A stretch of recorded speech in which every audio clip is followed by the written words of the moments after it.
آپ نے نام سنا ہوگا محمود غزنوی اور ایاز کا. ان کا باہم محبت کا رشتہ بہت گہرا تھا. ایاز ٹوٹ کے چاہتا تھا بادشاہ کو. اب دیگر مصاحبین حسد کرتے تھے، بغض رکھتے تھے. وہ کہتے تھے یہ کوئی کیا اس میں کرشمہ اور کمال ہے کہ بادشاہ اس کو اتنا ہی چاہتا ہے.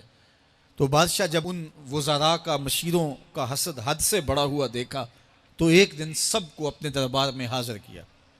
دربار میں ایک تالاب تھا، تو اس میں مٹھی بھر کے موتیوں کی پھینک دی اور ایک ایک وزیر کو کہا کہ یہ موتی نکال کے لاؤ، اور یہ خیال کرنا کہ تمہارا لباس بھی، تمہارا بدن بھی نہیں بھیگنا چاہیے.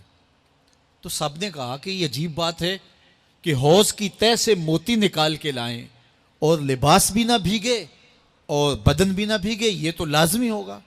پھر دوسرے وزیر کو کہتا کہ یہ موتی نکال کے لاؤ، تمہارا لباس بھی نہیں بھیگنا چاہیے، تمہارا بدن بھی نہیں بھیگنا چاہیے. تو وہ آگے سے حجت کرتا یہ کیسے ہو سکتا ہے کہ بدن بھی اور لباس بھی نہ بھیگے اور موتی بھی نکال لاؤں. تیسرے کو، چوتھے کو، پانچویں کو، ہر ایک آگے سے حجت کرے یہ کیسے ہو سکتا ہے. پھر ایاز آ گیا تو بادشاہ نے ایاز کو کہا کہ یہ موتی نکال کے لانے ہیں اور تمہارا لباس بھی اور تمہارا بدن بھی نہیں بھیگنا چاہیے.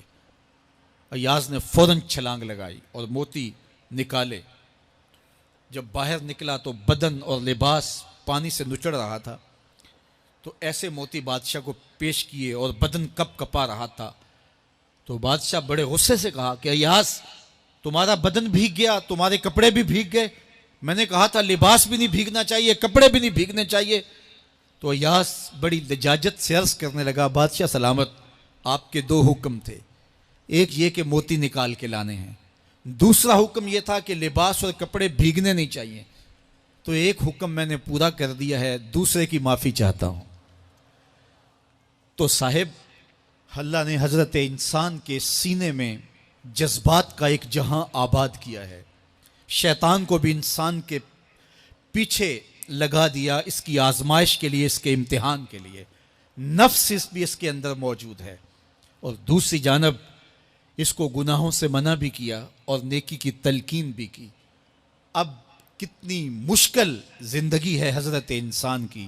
آئی جان شکنجے اندر جویں ویلنے دے وچ گنا.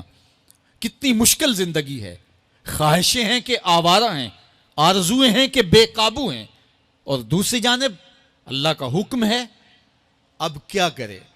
تو گناہ کرنے کے بعد پھر اللہ کے حضور توبہ کر لے، جو ممکن ہو وہ نیکی کرے اور گناہ سے مقدور بچنے کی کوشش کرے.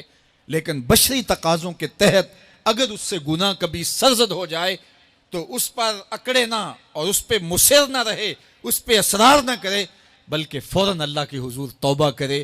گناہ کرنے کے بعد بندہ جب توبہ کرتا ہے، التائب من الذنب کمن لا ذنب لہ، تو وہ ایسے ہوتا ہے جس طرح اس نے گناہ کیا ہوا ہی نہیں. بندہ 100 بار گناہ کر کے توبہ کرے، اللہ 100 بار معاف فرما دیتا.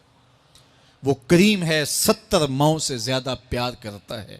تو بندے اس کی دہلیز پہ جب توبہ کرتے ہیں، رجوع کرتے ہیں اور اس سے معافی مانگتے ہیں، تو وہ یہ نہیں دیکھتا کہ یہ گناہ گار کتنا بڑا ہے. وہ یہ دیکھتا ہے کہ یہ میری دہلیز پہ آیا ہے اور اس کے ما قبل کے سارے گناہ معاف بھی کرتا ہے، بلکہ گناہوں کو بدل کے نیکیوں میں بھی تبدیل کر دیتا ہے.